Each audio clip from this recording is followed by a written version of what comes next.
Breaking news today. The president of the UAE would like to set up a meeting between Zelenskyy and Putin. Lebanese newspaper L'Orient Le Jour reported on August 8 that Western and Arab diplomats had confirmed that UAE President Mohammed bin Zayed was planning to host a meeting between Ukrainian President Volodymyr Zelensky and Russian dictator Vladimir Putin at the request of Pope Francis. The report claims that the meeting will take place in Dubai between November 30 and December 12 to coincide with the United Nations Climate Change Conference. The UAE was the honored guest at the St. Petersburg Economic Forum in June 2023, and Mohammed bin Zayed reportedly made 2 trips to Moscow in the past year. The New York Times reported that American diplomats failed to convince Sheikh Mohammed to join them in isolating Russia internationally. President Volodymyr Zelensky of Ukraine has previously stated that, so long as Russian occupiers are present in his country, there will be no negotiations between Ukraine and Russia. Ukraine held several rounds of negotiations with Moscow prior to Russia's full-scale invasion. The talks broke down around the middle of April of 2022 due to Russian war crimes and widespread atrocities on Ukrainian territory. It's looking more and more likely that both sides will dig in, play defense, and the war will turn into an attritional stalemate.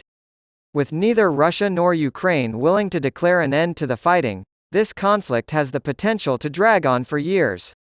But as Brian Michael Jenkins, a commentator for the RAND Corporation, points out, the battles come closer to the kind of trench warfare seen in World War I, a situation that favors the Russians who, because of larger numbers, are more able and apparently willing to accept high casualties for limited gains. Some military experts, however, predict that by 2023, the casualties on both sides will have become too great to continue. The nightly Russian attacks on civilian infrastructure in Ukraine raise the possibility that the country will lose its will to fight. Nonetheless, Britain's resilience in the face of Germany's nightly bombing blitz is evidence that devastating tactics do not always break the will of the victim nation. However, Russia may emerge victorious if the United States and other NATO members reduce their support for Ukraine.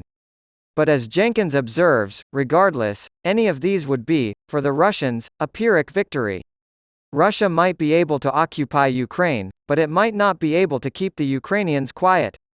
An inspired underground movement could keep fighting for a long time. Do you think you could come to an agreement through talks? Perhaps one day, but the distance between the parties makes that seem unlikely. Putin's conditions for ending the war were laid out in March 2022, and they included Ukraine remaining a neutral country and not joining NATO. Donetsk and Luhansk, 2 Russian-backed republics, would have their independence recognized, as would Crimea.